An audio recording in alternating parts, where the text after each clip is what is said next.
my mom had a full hysterectomy at 32. I'm pretty sure she went undiagnosed with either endometriosis or PCOS. She always had hormonal issues. And when they took it out of her, they're like, what the fuck? How'd you even have kids? It's a mess down there. And so they didn't have the proper support either. So like, it's not a blame game, right? But we do have the information now. Right? We have radically changed our own lives with this information. We know hundreds of other women have, and men. But for me, it's like getting that, like, look, there's two ways you can do things and you can mix them, right? Like, we're not against medical assistance, but there is always a consequence. Not always, but there can be more consequences when you are just plugging the hole. And this is, a big thing of mine is when people use IUI and IVF, it's like, that's great that you're getting the assistance. But there can be a cascade of issues down the line that your doctor isn't telling you about, probably because they don't know either, right? Like, we're not saying that they're doing it on purpose, and they do just want to genuinely help you. But when we know better, we do better. And for our future children, we don't want them to deal with infertility. We don't want them to deal with all these crazy things as children. And I think people now almost think you're lucky if you don't get a baby with colic or food sensitivities or eczema, like, oh, you're just lucky. It's like, well, no, I do think there are things that you can do to really minimize your chances of this. And it's not normal for kids to be that way. Yeah.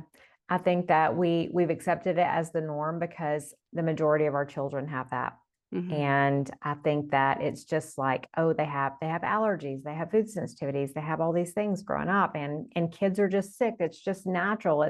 And then they go to daycare and they're sick, and I can sit there and watch around, and you're watching on both ends of the story, right? You're seeing kids that have been treated naturally, who've been given this natural lifestyle. Mom took care of herself before she had the baby, and then after, and then took care of baby the same way that she's learned to take care of herself.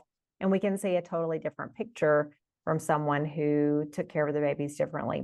Yeah. It reminds me of a story of a client, Becky. She came to me for infertility. And what I found is that she had severe malnutrition from digestive issues. Mm-hmm. And she had some severe, like this woman was type A, go, do everything, athletic, she didn't have a cycle for many of her like high school and college years because she was so athletic, yeah. But she pushed herself way too hard and just super underweight, all the things that just driven woman has. And she came to me with infertility.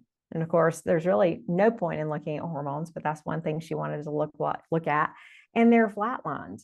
Yeah. And even her cortisol is just like, and it's really about, at that point, it's about nurturing your body. Yes, we've got to work on your gut health. We've got to work on the gut lining. We have to get you good, proper nutrition. We have to work on your liver health because your liver is just like, you're not getting rid of toxins. You're not doing anything at that point.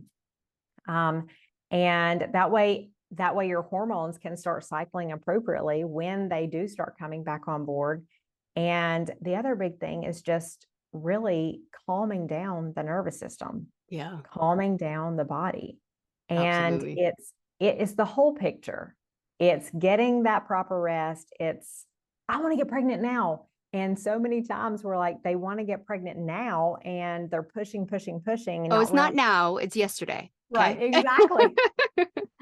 And she's like, and I'm like, you need to use proper protection while we're working on your gut mm-hmm. health. It's not a time to be getting pregnant. And she's like, yeah, but what if I can get pregnant? And I'm like, yeah, but the gut, you gotta kind of go in order. Like the gut is first.